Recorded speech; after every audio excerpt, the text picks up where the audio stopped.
I want to thank you all for coming out this afternoon, and going to tell you a little about what we're doing here. First of all, Accuracy in Media was founded back in 1969 by Reed Irvine, a former Marine intelligence officer and later an economist with the Federal Reserve.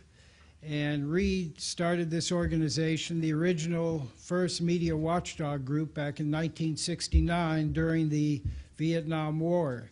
It had to do with concerns about how media, particularly covering the Vietnam War and the Cold War, how it was influencing the actual outcome of the war. And we were very concerned about that. And AIM has been involved in these sort of issues for years, from when PBS aired a series about Vietnam, a 13-part series. AIM produced Television's Vietnam, which back in the age of the Fairness Doctrine got on PBS, and we covered the POW-MIA issue, and back when CNN and Time in 1998 did Operation Tailwind, we were leading the way at exposing what a fraud that story was. And we have been involved in these kind of things for years, and what happened here, watching from the sidelines and reporting on it and analyzing what was going on with the whole Benghazi story,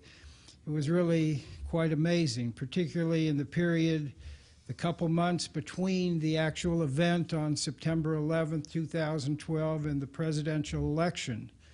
Several things happened there. During the presidential debate, you had the great moment where Candy Crowley happened, after Obama called for the transcript, she happened to have the transcript right there and sort of misrepresented what he had actually said on September 12th in the Rose Garden that day.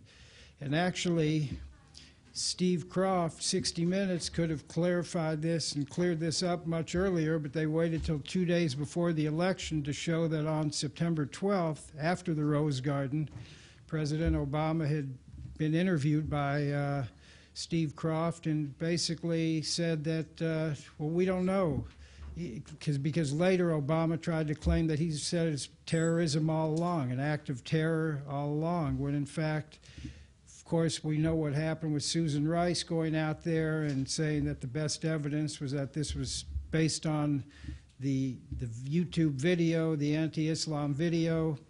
So you have those examples, and more recently, the David Kirkpatrick story in the New York Times, which in your press packet you'll see a story where we rebutted that story, where they tried to make it, look, this is the way it is, there was no Al-Qaeda, and many people looked at that as a way to sort of clear the way for Hillary's run for the presidency.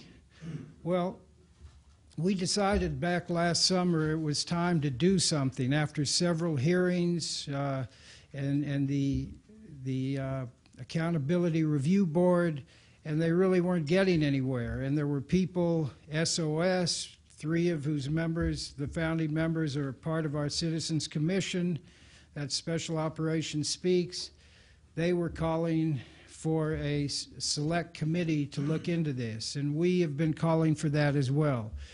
Today, there's 190 co-sponsors of Frank Wolf's H.R. 36 calling for a Watergate-style select committee to look into Benghazi. And so far, Boehner has refused to go along with this, and once again, we call on him to do that. Boehner, we need you to allow this select committee to go forward, to really get to the bottom of Benghazi. But we decided we're not going to wait. We decided to form this commission. I reached out to several of our great retired military leaders and CIA officers, originally to Ace Lyons, and he said, yes, we've got to do this, and we've had a tremendous group of people join us. A number of them up here today you'll get to meet shortly. And I urge you to take the time to go through the material carefully selected in our press packet, some great background material, and the FOIAs. we have filed 85 Freedom of Information requests, and just reading them, our attorney, he's going to talk about that a little later, John Clark, it really gives you a great analysis of what has gone on. So we don't claim to have all the answers here. We need you and the press to help dig out the truth to what's going on here. But we have, through the time we did this, and last September, we set up we had an all-day conference. And after that conference, which was webcast live, we were contacted by a number of people. And through this, we have developed really a narrative of what happened. It's a complicated story, but we've kind of boiled it down to 4 points that we're trying to emphasize here today. And we're going to take about 30 or 40 minutes up here to lay it out, and then we're going to take your questions. And at the end of this, we hope you will please pursue this, check out what we're talking about, challenge it. We don't, again, have all the answers, but we have some fascinating questions and a narrative that we don't think can be denied. And with that, I'm going to bring up one of the people who contacted us after that was someone who said, you need to talk to Admiral Chuck Kubik, retired admiral. So I said, well, put us in touch with him. Give me the number. So they did, and I had our Admiral Ace Lyons give him a call, and we've been dealing and talking with him ever since. And he's been involved in a very important aspect of this story, which goes all the way back to the start of the Arab Spring and the Libyan Revolution. And with that, I want to introduce retired Rear Admiral Charles Chuck Kubik. He served concurrently as commander of the 1st Naval Construction Division and 1st Marine Expeditionary Force Engineer Group during the U.S.-led Operation Iraqi Freedom between 1999 and 2002. He served as commander of the Pacific Division of the Naval Facilities Engineering Command and vice commander of the Naval Facilities Engineering Command in Washington, D.C. So I bring you retired Admiral Chuck Kubik. For those of you who don't understand engineers in the Navy, I was a Navy Seabee. As Roger said, to understand the truth about Benghazi, we have to look deeper than the current discussion on the videotape narrative and understand what happened at the beginning of the Libyan revolt and how the civil war that created the chaos in Libya could actually have been prevented. When I retired from the Navy, I continued to work overseas as an engineer and as a businessman, and was working actually in Libya. In fact, I was in Libya through the 10th of February, a week before the Day of Rage on the 17th of February 2011.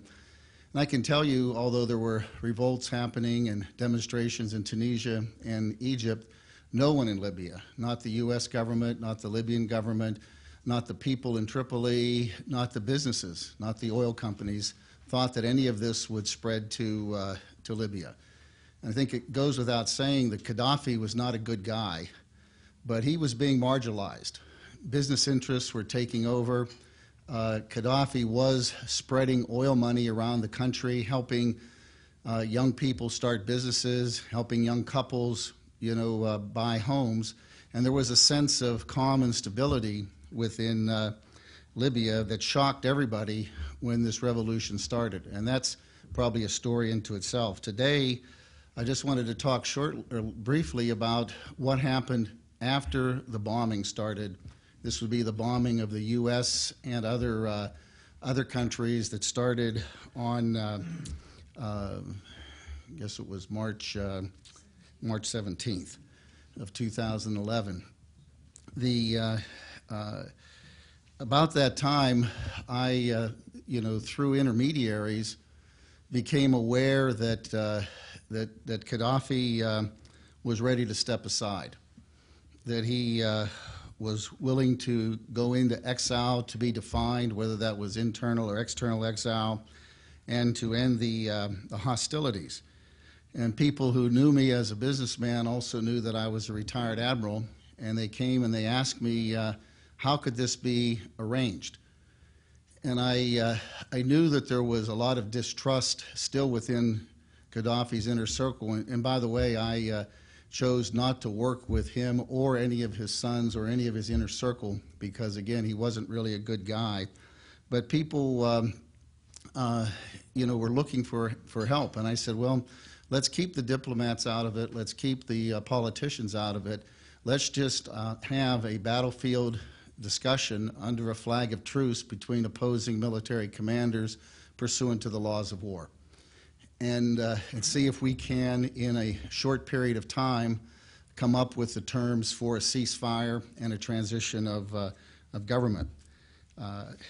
After some discussion, and by the way, there was a lot of back and forth over about a 3-day period starting on the 19th and the 20th, 21st, 22nd of March 2011.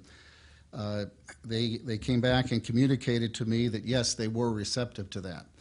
I then, through, again, people that I knew, contacted the command center at AFRICOM, U.S. African Command in Stuttgart, Germany, and was put in touch with Lieutenant Colonel Brian Linville. Brian was a former attaché in Libya. He knew many of the Libyan generals, and he had been pulled into the command center as their action officer to deal with all communications back and forth with the Libyan military. And so he became my point of contact, and he passed this information quickly up his chain of command to General Carter Ham, who was the commander of AFRICOM, that the Libyans, wanted to talk, and they wanted this to be a battlefield discussion between military commanders. When he came back, he very quickly said, yes, there was interest in setting up a direct line between military commanders, and in order to coordinate this, could we have a phone call between the Libyan command structure and the U.S. AFRICOM command structure. I then went back through my intermediaries and asked them to consider how we would do this. They then asked for my help in giving them what amounts to talking points that they could use to both translate for their leadership and then to use to basically guide their proposal during the phone call. I then helped them put together 4 simple points, and the points were that they would propose a 72-hour truce for the purpose of conducting negotiations on the terms of a formal ceasefire, that they would propose that the talks be held in Tripoli to be determined whether they would be ashore, possibly at the former U.S. Air Force base there, or afloat in Tripoli Harbor, but that the discussions would be between Major General Abu Bakr, Yunus Jabber, who was the Libyan defense minister, and General Carter Ham. And then the third point was that if the U.S. agreed to these conditions, the Libyans would stop all operations immediately, withdraw the military forces to the outskirts of all cities, and assume a defensive posture. And then the fourth point, to ensure credibility with the international community, the Libyans recommended that observers from the African Union be invited into Libya to ensure the truce is honored. When I then went back to African Command and I told them that the call was going to be set up, again, they were doing their own due diligence. They said, we need some proof that this is real. Will he pull back his troops now from the outskirts of Benghazi? And so I communicated that back, and the Libyans complied. They pulled their troops back. And then that night, which would have been on the 21st of March, General Carter Ham went on NBC News, issued a statement assuring that the U.S. military was not targeting Muammar Gaddafi. And again, to anybody watching the news, they would assume that that was just part of his statement, but that was a signal back to the Libyan government that they would act in good faith. And then Gaddafi began to pull back from Benghazi and Misrata, and we were set to, we had the phone call. The phone call went well. They actually repeated almost word for word the points that had been proposed to them. And there was a lot of enthusiasm that we were going to be able to stop, this crisis before it really got out of hand. The Libyans then, after they saw General Ham's show of good faith, they came back and said, well, as a part of the negotiations, we would like to ensure that stability remained in the country. And so even though Gaddafi would leave, one or two of his top generals would basically continue to command the military forces, particularly to ensure that al-Qaeda in the Islamic Maghreb didn't take over the country. And he also, of course, asked to have sanctions removed against himself, his family, and any of those loyal to him. However, despite the willingness of African Command and how things were set for the 72-hour truce to discuss the ceasefire, the idea was shot down above AFRICOM. When I got the phone call saying it was off, immediately, I was shocked. And I went back and pushed back. I said, at what decision was this made? And the answer came back well above, General Ham, and that we now were told to effectively stand down from organizing the truce talks. And at that point in time, the window of opportunity closed. I guess as I stepped back from that, I thought to myself, number one, we were so close. Number two, it was beyond me that we couldn't give 72 hours for a ceasefire, particularly when we had a leader who had won a Nobel Peace Prize and was unable to basically give peace a chance for 72 hours. So again, as you look at this, the story begins to start then as to what created chaos, and that chaos then ultimately culminated in Benghazi and the assassination of our ambassador. More to follow on that. Next, I'm going to bring up, and the rest of the people here, their bios in your press packet. I'm not going to go into lengthy bios, but Claire Lopez, a retired CIA officer of more than 20 years. Well, thanks very much, Roger. Thanks to all of you for coming here today. We appreciate your being here to listen to our story. I think what I'd like to do is to frame up what happened next. You heard from Admiral Kubik the aborted effort at truce talks. What I want to talk to you next about follows on what you see in your packet, which is an article just published this morning at AIM, which is material support to terrorism, the case of Libya. And essentially what I want to point out, and I think this frames our discussion in a much broader sense than just Libya or even just what happened in Benghazi, tragic as that was, because this gets to American foreign policy, it gets to who we are, it gets to where we're going from this point forward.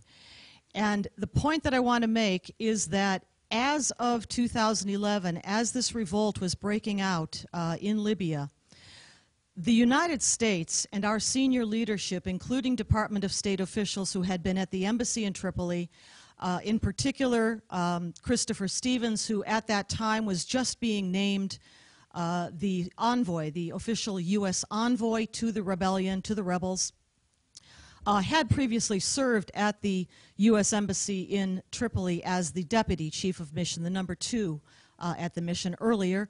Now he is named the envoy to the rebellion. So the State Department, certainly the CIA and our intelligence community, as I'll describe, all knew who the players were in Libya. And as we got involved, as we moved forward with the bombing campaign together with NATO, as we moved forward with our own support to the rebels on the ground, spearheaded by Christopher Stevens and the CIA, they knew, even personally knew, with whom they were dealing. And this is what the article is about. It is about how the individuals who led that revolt were known to U.S. and other Western intelligence services decades before as Al-Qaeda affiliates, and Muslim Brotherhood. The leadership of the Libyan revolt was Muslim Brotherhood. The Muslim Brotherhood in Libya was founded about 1949 when Egyptian Muslim Brotherhood members fled a crackdown in that country, came across to Libya, and founded the Libyan Muslim Brotherhood. From that point onward, they developed rather separately from the Egyptian Muslim Brotherhood, although obviously with the very same objectives, that is restoration of the caliphate and imposition of Sharia law. But in terms of by country, it was separate. Well, those leadership figures are the ones who led the revolt. The heads of the Transitional National Council, for instance, Mustafa Jalil and Mahmoud Jibril, the number 1 and the number 2 respectively, at the Libyan Transitional National Council, were Muslim brothers. They operated very much in a command and control relationship with the al-Qaeda militias that actually did the fighting in Libya during the revolt. And I'll get into that in just a moment. But to begin with these leadership figures of the al-Qaeda militias, the reason that we know they were known, and as I write in the article, to U.S. Intelligence services as well as that of our allies such as the British MI6, is because these figures go all the way back to the Afghan war against the Red Army, against the Soviets in the 1980s. Some of these individuals, like Abdel Hakim Belhaj, like Abu Sufyan bin Kumu, were fighters much younger back in the 1980s in Afghanistan. They were known to be fighting in that war against the USSR. Furthermore, their role in founding the Libyan Islamic Fighting Group, LIFG for short, followed the Afghan war. When they came home, as many jihadis came home from that battle to their home countries, they resolved to carry on jihad at home. That is what the Libyans did. And then they formed the LIFG. But Gaddafi cracked down on them. Gaddafi, for all of his faults, and as the Admiral said, this was not a good guy. He was a brutal dictator to his own people. But he kept order. He kept the Muslim Brotherhood down, and he kept al-Qaeda down. So he suppressed them in the 90s, in the early 90s when they were first forming there in Libya. And many fled abroad once again. They found their way to places like Sudan, where in the early 1990s, Osama bin Laden and Ayman al-Zawahiri had found refuge with the Muslim Brotherhood government of Omar al-Bashir. They stayed there for a while, and then ultimately most of them, many of them at least, went back to Afghanistan in time for the 9/11 attacks, which of course occurred in September of 2001. At that point in time, everybody is fleeing out of Afghanistan once again, and some of these characters were picked up, detained, arrested, and imprisoned.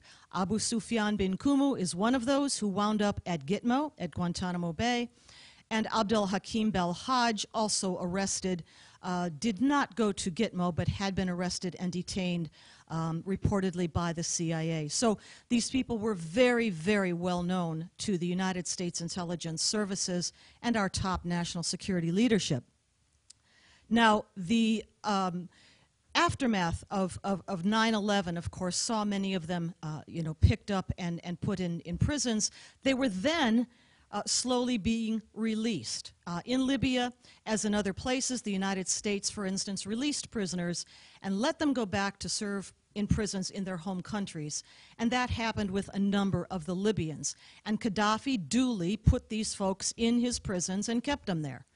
Until the later 2000s, about 2008, 9, 10 or so, when something called the reconciliation process began under urging from the U.S. Embassy, where Christopher Stevens by now was serving as the number 2 DCM, and also from Gaddafi's own son, Saif, who had become convinced that a reconciliation with these jihadis was possible and perhaps best for Libyan society. They're released. They're let out again. They begin to come out, and they go back to their jihad origins. They go back to their hometowns. Principally, these are located in the eastern part of Libya, the part called Cyrenaica. This is the part since Roman times it's always been hard to govern from the center of power in Tripoli to the west. And that is where they set up their militias. That is where they set up operations. And we knew that. We knew that, for one thing, because of a study that came out by the West Point Counterterrorism Center at West Point, I should say. And that center published in 2010 a very important study that showed how the foreign fighters were coming into Iraq at that time. And they categorized them by country and by numbers per country. Well, it turns out that Libya provided the per capita largest number of fighters to Iraq to fight against us, United States forces and the coalition forces. And the majority of them, of those Libyan fighters, came out of an eastern town called Derna. Derna is to the east of Cyrenaica in the eastern part of Libya. So we knew again from another source who these people were and what they were doing. They were jihadis, they were affiliated with Al-Qaeda, they were fighting against us. And then finally, of course, the revolution breaks out, and the leadership of the jihadis in Derna turns out to be none other than Abu Sufyan bin Ghumu. And also we have Abdul Hakim Belhaj, who came out of the LIFG as well, and he becomes a senior commander of the rebel forces. These are the people that that the State Department and the CIA were working with during the revolution. These are the people to whom our side helped facilitate delivery of weapons. Let me talk about that very quickly here. And that has to do with the provision of weapons which were not U.S. weapons. The weapons came from various weapons dealers, primarily in Eastern Europe, such as Croatia, places like Bulgaria, and so forth.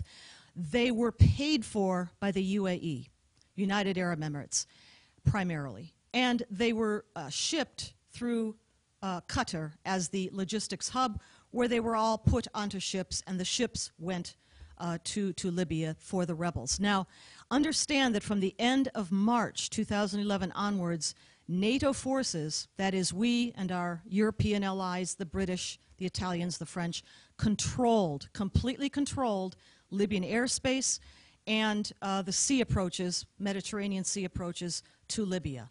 So when these ships came in with deliveries of arms, they had to pass through that cordon, the NATO cordon. And they were permitted, they were waved through. Otherwise, they would not have gotten in. They had permission to go in. So they brought the weapons in. Now let me talk very briefly about one of the incidents that came to our attention from someone who spoke to us after our last press conference of last September 2013.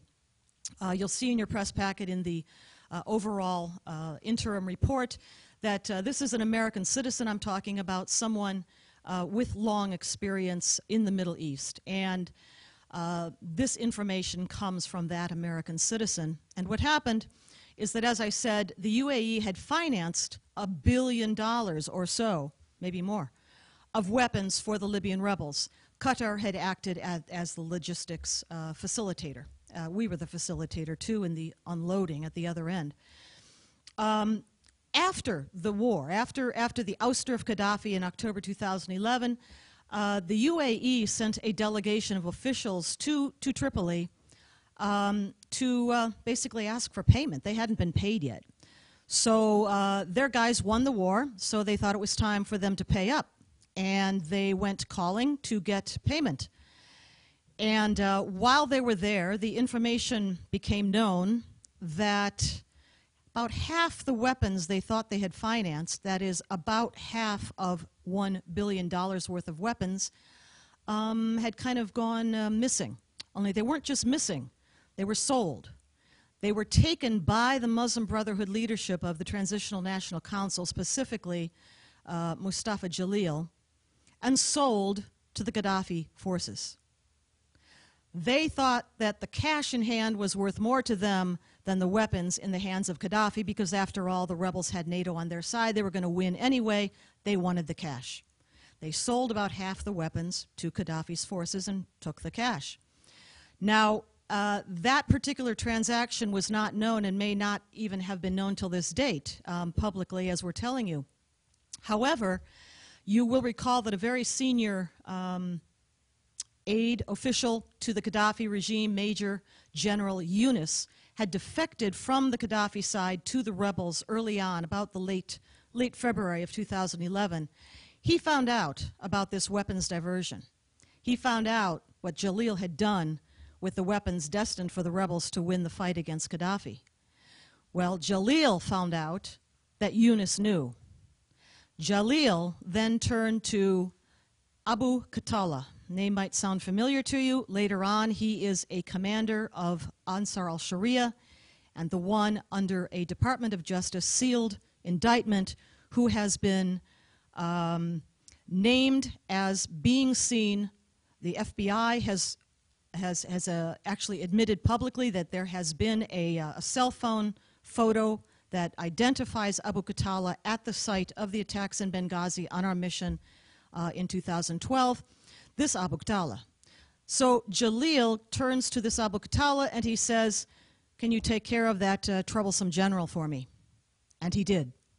Now the important thing, that is, Yunus was killed. That part became public. The killing of Yunus was public, but the backstory I just told you was not public. That was not known. The reason I think this is important, and I'll conclude with this right now, is that the command order came from a Muslim Brotherhood leadership figure of the Transitional National Council to an al-Qaeda affiliated militia commander, that is Abu Khatallah. The kill order went from the Muslim Brotherhood to al-Qaeda, essentially, and it was carried out. Yunus was killed. I'll leave you with that. There will be time for more questions and answers afterwards, but I challenge you and I leave you with this. The United States turned a corner in Libya. 10 years after 9/11, the attacks of 9/11, the United States switched sides in the war on terrorism, and nobody, including the media, has really talked about that point. We have switched sides in the war on terror with what we did in Libya, knowingly providing, I should say, facilitating the provision of weapons to known al-Qaeda militias and figures. That is what I want to leave you with and challenge you with to follow up on. Thank you very much. Keep this moving on. Next is retired Admiral James Ace Lyons. Well, thank you, Roger. And I want to thank you all for showing the interest by your presence here today. You know, when I first heard about Benghazi, I said to myself, what went on there was un-American. I mean, we don't put people in the field and when they're under attack, not come to their support. It's part of our NDA. It's our creed. We come and rescue them. We help them. We do not stand at parade rest. And what I want to do is just very briefly summarize the security situation that existed in eastern Libya. I mean, we had both strategic and tactical warnings that an attack was going to happen. We didn't know the exact date, but we had all of the indications there. On 6 April, we had a bomb go off at our special mission compound. On 22 May, the International Red Cross was hit by 2 RPGs. On 1 June, a bomb went off outside the hotel where the UK ambassador was staying. On 6 June, an IED went off at our special mission compound, blowing a 30-foot hole in the wall. And that bomb explosion was not in support of D-Day, I can tell you that. On 11 June, the UK ambassador's convoy was hit by RPGs, and he almost got it. And the reason he didn't, they knew he was in the second car. The first car leading that 3-car convoy broke down, and the ambassador moved up to be the first car, and they attacked the second car. That's the only thing that saved them. On 17 June, the UK closed their consulate, as did the International Red Cross, closed their offices. On 19 June, the Tunisian consulate was overrun. Now, we knew, everybody knew, I got to say, all the intelligence agencies, that you had at least 10 al-Qaeda-affiliated militias running out of control in eastern Libya, particularly Benghazi, under the overall direction of the Libyan Islamic Fighting Group, which is a Muslim Brotherhood organization. We had, on 16 August, Ambassador Stevens put out a cable which said, the mission cannot withstand a coordinated attack. And I have to tell you that when that mission was set up, State Department did an internal analysis of the security situation there. The analysis said, beef up the security or close it. That analysis is buried in the Accountability Review Board report, probably never to see the light of day. We had over 4,000 reports from the CIA on the deteriorating security situations. Then you have to look at all requests for increased security were all denied. Not only were they denied, we withdrew security forces that were in Libya. Lieutenant Colonel Andy Wood's group, 16-man Special Forces group. General Ham, recognizing the dire situation of Ambassador Stevens, offered to provide additional security for him. Stevens turned it down. And of course, you have to say, why did he do that? Well, according to Hicks, the DCM, Stevens felt since all his requests for security were denied by state, he couldn't accept it from General Ham. Tragic mistake. You know, you have to be brain dead to think that our military commanders, our combat commanders, were totally unaware of the deteriorating situation in Libya, particularly eastern Libya and Benghazi. As a former SINC, I can tell you that they had to be aware, and they would have pre-positioned forces. They would have upgraded certain readiness. As a SINC, you don't want to be caught with your pants down. You have to retain the initiative. You don't want to be just more than slightly embarrassed. You don't want to be put in a position of dereliction of duty unless something else happens. Now, we say, and you've heard this from many sources, we didn't have any forces that could have been readily made available.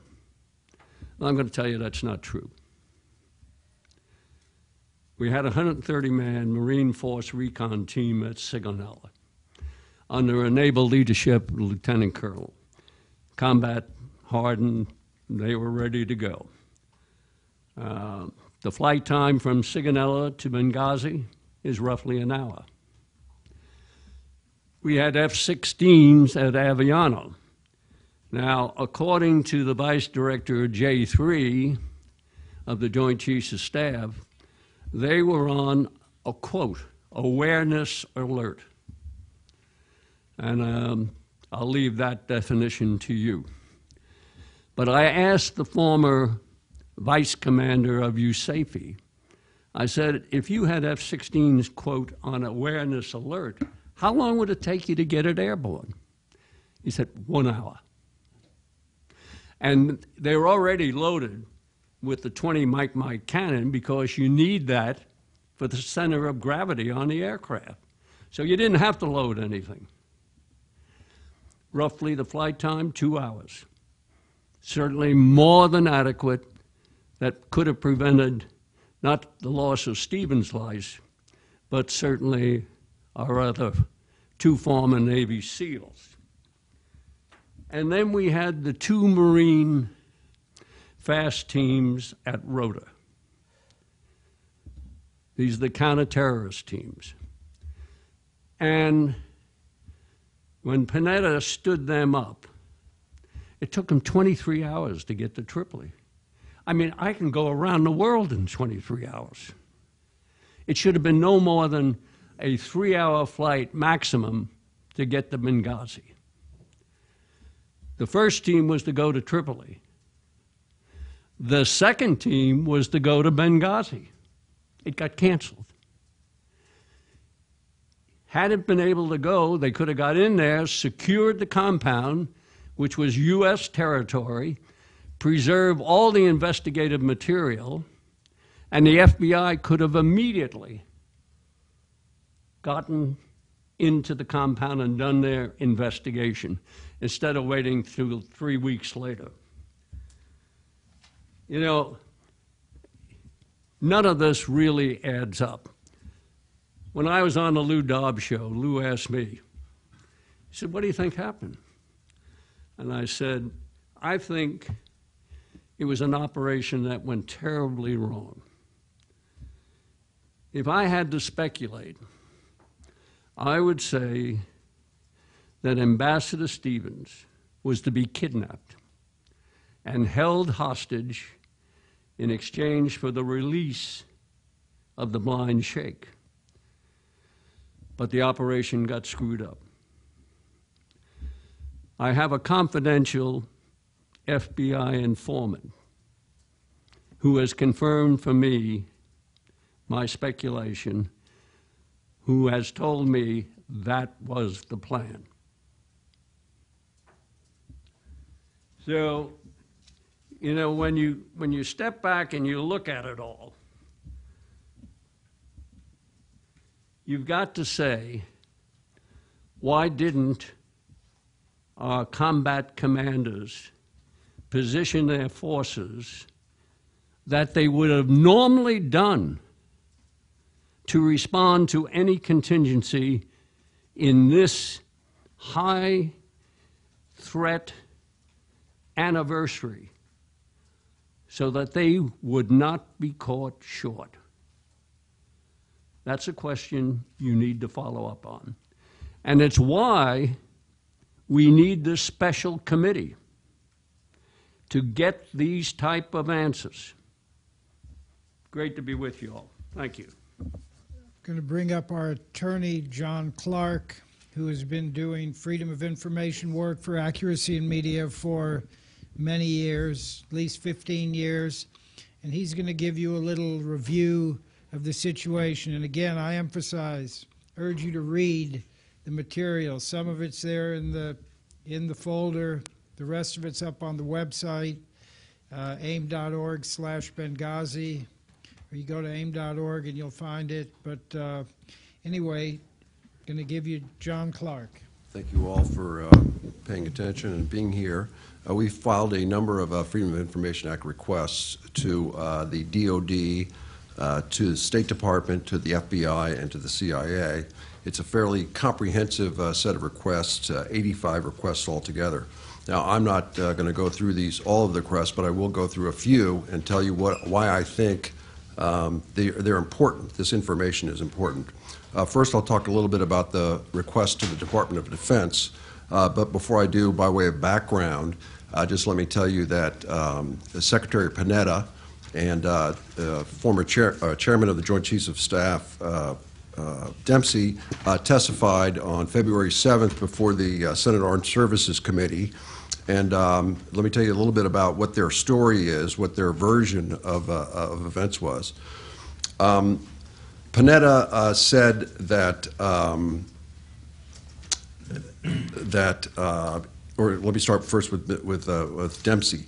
Dempsey said that once he gave an order to the available assets, it would be 6 hours before they were airborne. I suggest to you that that's not believable.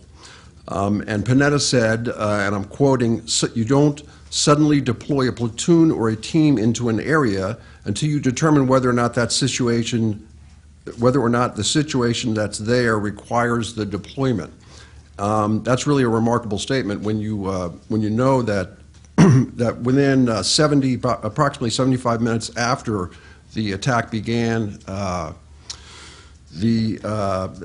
Panetta and Washington was watching the attack in real time through the drone that had been deployed there 10 minutes after the attack began by AFRICOM.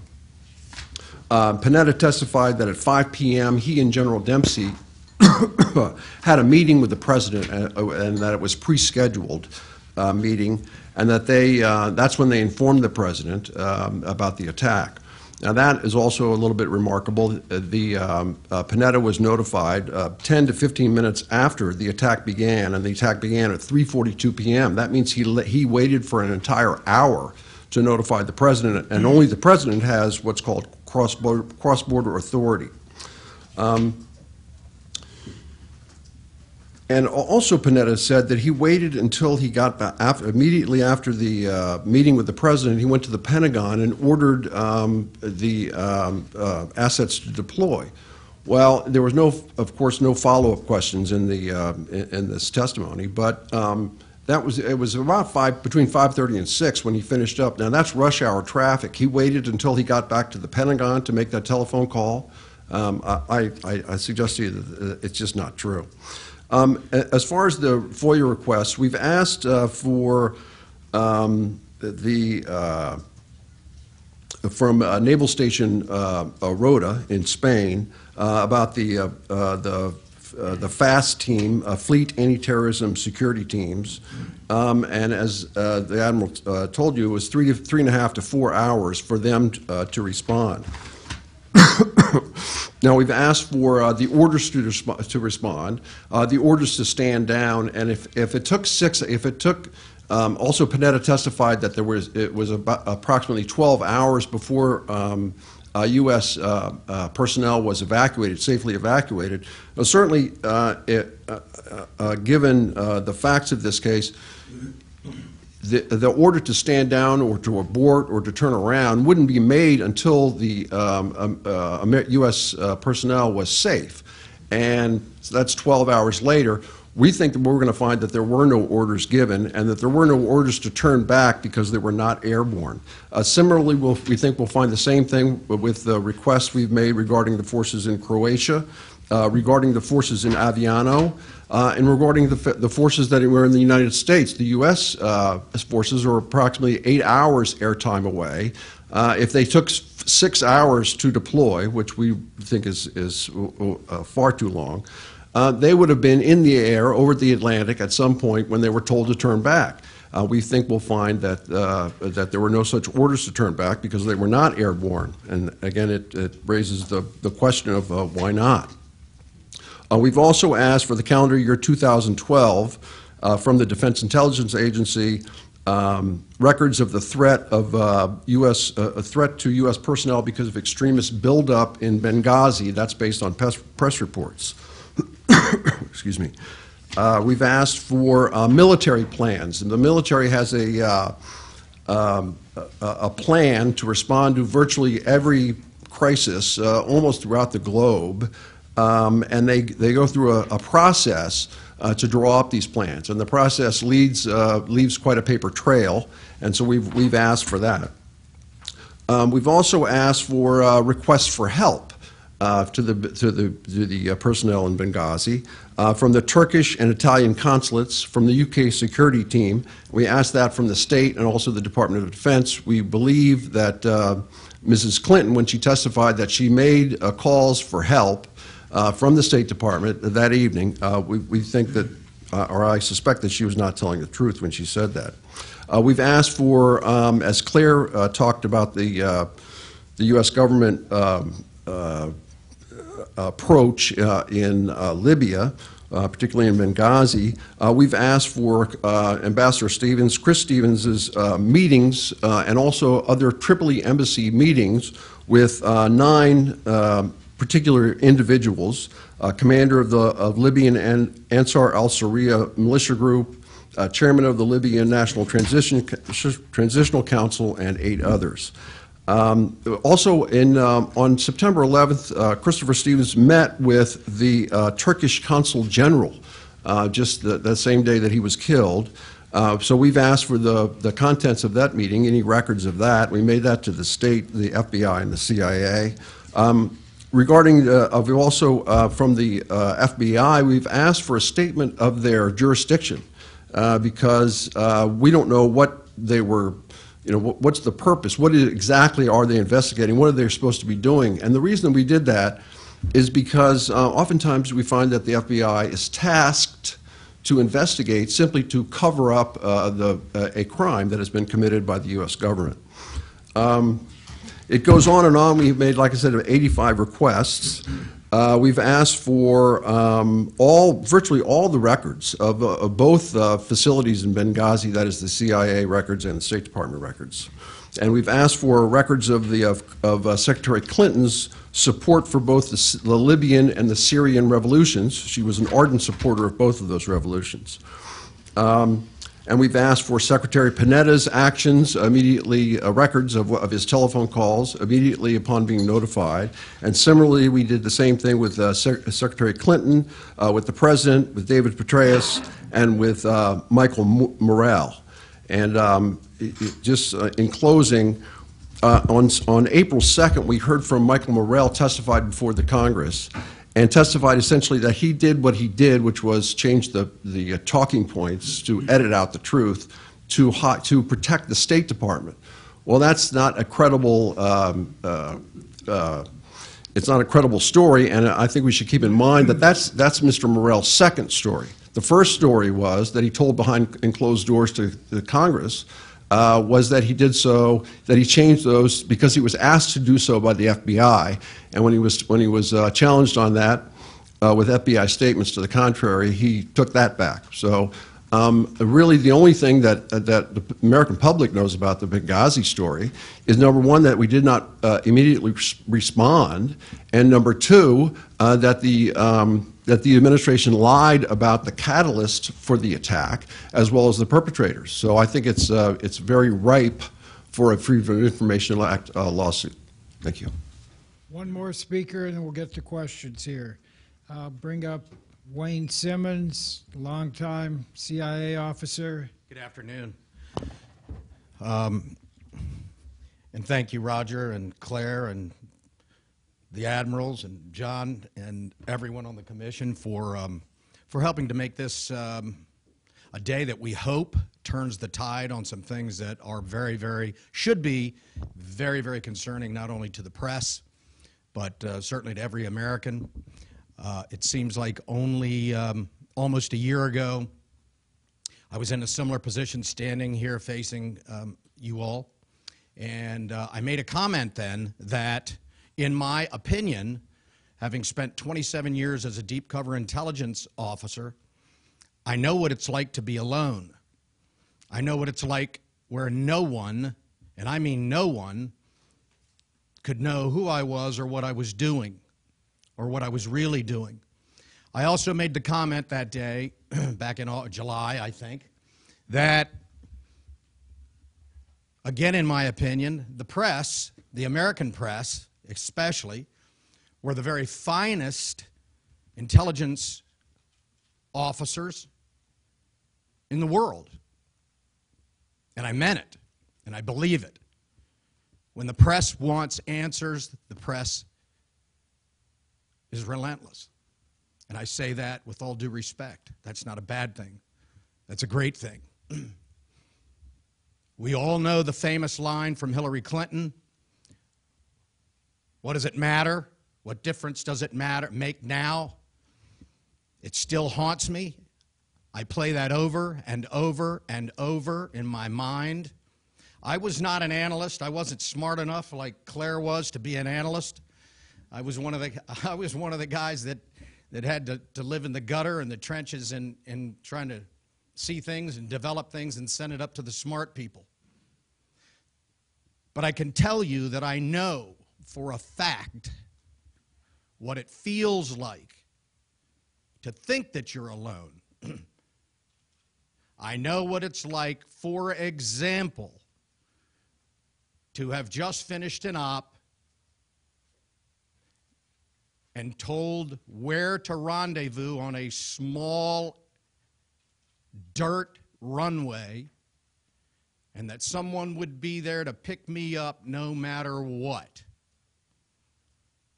And my job was to, no matter what I had to do, to get to that rendezvous. And when you're young and full of P&V, there is nothing that is going to stop you, and you think that that's just the coolest thing in the world. In reflection, I find myself asking, what was I thinking about? The reality is, I had to trust someone, and I did, and I'm here today because in every instance that I trusted someone, I did what I was supposed to do, and they did what they were supposed to do, and I survived. I know what it's like to feel like I'm going to be left. I can tell you unequivocally that what I would like to leave you with today is to understand that this is more than just, as important as it is, obviously, this is more than just getting to the truth. This is more than just holding people responsible.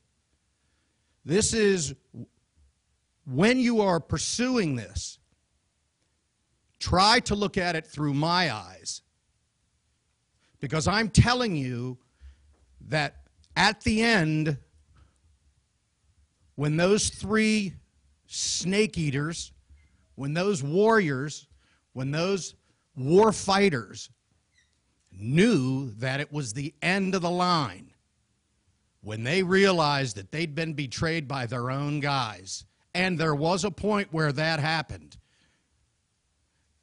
if they were close enough, as I am to you right now, to look into your eyes, I promise you, these guys looked at each other, they probably smiled at each other, a warrior's smile, and then they went back to doing what they had to do to try to survive, and then it was over. That kills me. I have had more men than I could ever remember come up to me since this has happened, and since they have heard me allude to this very issue and tell me how important it was that Americans understand what was going on. These men were fighting tooth and nail for something that they believed in, that they believed they were going to be saved and they were going to be rescued. And they weren't. They were nothing. Whoever made the decisions, and I know who made the decisions, in my heart of hearts, whoever made those decisions to leave our warfighters there, to be slaughtered, to be blown up, to be nothing, and then to have arguably one of the most powerful politicians in the world sit in front of Congress and say, what difference does it really make, should have been an alarm bell for every American. And finally, I would leave you with this. When I was asked to be a part of this honorable, incredible Citizens Commission on Benghazi, believe me, I couldn't say yes fast enough. I know and respect beyond words everyone that's part of the commission and those who have superficially helped us, tangentially helped us. And what I would tell you is that 1 year ago, we stood here, all of us, and we said that we would not stop until we got to what we believed were the answers. I also said we couldn't do it without the press, and we can't. We can't do it without the press. And I would finally tell you that this is no longer a coulda, woulda, shoulda story today.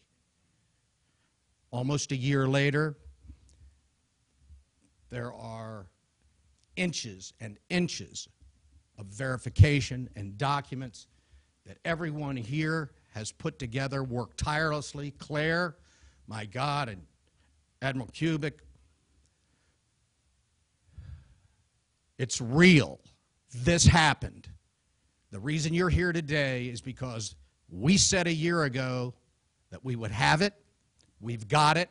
We don't have all the answers, but we are as close. We are really close. And with your help, I think we can finish this thing like Americans. As you all know, you've all seen the polls. They want an answer to why our guys were slaughtered and why they were left. Thank you.